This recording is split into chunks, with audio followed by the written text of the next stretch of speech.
क्या आपने कभी सुना है द्रौपदी, जो पांचों पांडवों की पत्नी थी, वही पत्नी जो एक समय अपने सबसे प्रिय पति भीम का रक्त पीना चाहती थी?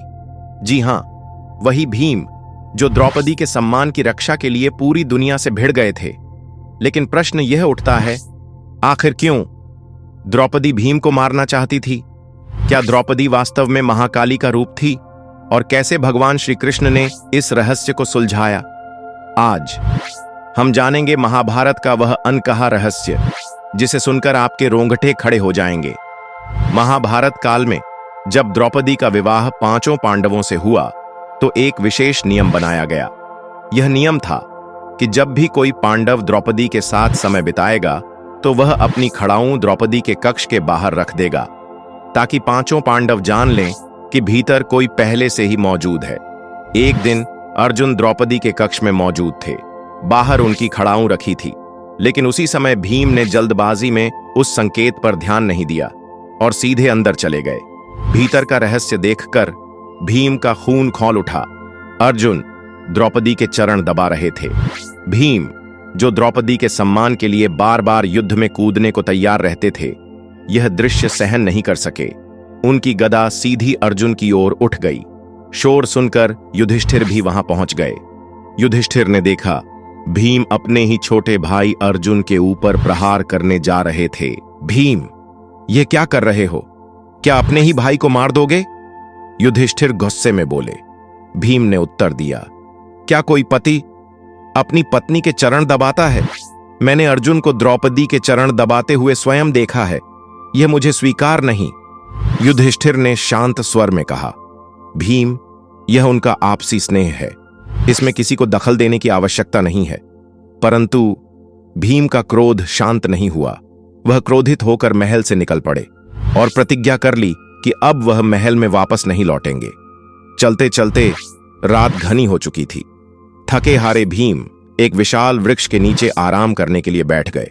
रात के 12 बजे अचानक उनकी आंख खुली। उन्होंने देखा नीचे एक अजीब दृश्य घट रहा है। कोई व्यक्ति घास पर जल अर्पित कर रहा था। धीरे धीरे वहां एक भव्य सभा सजने लगी। यह सभा कोई साधारण मनुष्यों की नहीं थी। स्वयं भगवान ब्रह्मा, इंद्र और भगवान शिव मौजूद थे और सभा का संचालन कर रहे थे श्री कृष्ण। तभी सभा में द्रौपदी आती है। उसका मुंह खून से सना होता है। एक हाथ में खप्पर और दूसरे हाथ में कटार।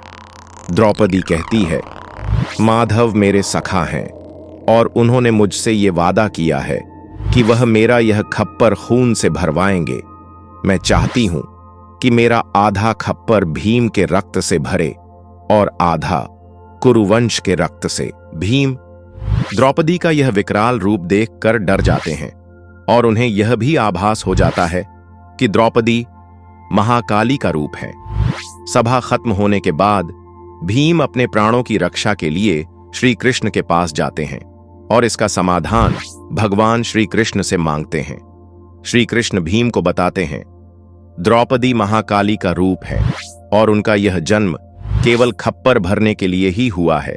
इस पर भीम कहते हैं, मगर द्रौपदी तो अपना आधा खप्पर मेरे ही रक्त से भरना चाहती है, तो अब मैं क्या करूं? श्री कृष्ण समाधान बताते हुए कहते हैं, भीम, तुम चुपचाप अपने कक्ष में जाओ और भोजन मत करना, चाहे जो भी हो जाए। जब तक द्रौपदी तुम्हें भोजन के लिए मनाने न आए तब तक तुम अन्न को हाथ भी मत लगाना। भीम बिल्कुल वैसा ही करते हैं। जब काफी देर तक भीम नहीं उठते तो द्रौपदी स्वयं भीम को भोजन करने के लिए कहती है, जिस पर भीम द्रौपदी से कहते हैं, मैं केवल एक ही शर्त पर भोजन करूंगा, यदि द्रौपदी मेरा मनचाहा वरदान मुझे दे दे। भीम द्वारा ऐसा कहने पर द्रौपदी राजी हो जाती है और भीम द्रौपदी से पांचों भाइयों के लिए प्राणदान मांगते हैं। इस प्रकार भीम की जान बच जाती है और पांडवों की भी। यह कथा केवल रहस्य ही नहीं, गहन प्रतीक भी है। द्रौपदी का महाकाली स्वरूप हमें याद दिलाता है कि स्त्री केवल एक पत्नी और माता ही नहीं, बल्कि शक्ति और विनाश की अधिष्ठात्री भी हो सकती है। भीम के प्रेम और निष्ठा ने इस दुर्दशा को भी टाल दिया। महाभारत की यह कथा हमें सिखाती है कि रिश्तों के पीछे भी एक दिव्य रहस्य छुपा होता है जिसे केवल समय और विश्वास ही उजागर कर सकता है। अगर आपको यह रहस्यमयी कथा पसंद आई हो तो हमारे चैनल को सब्सक्राइब जरूर करें।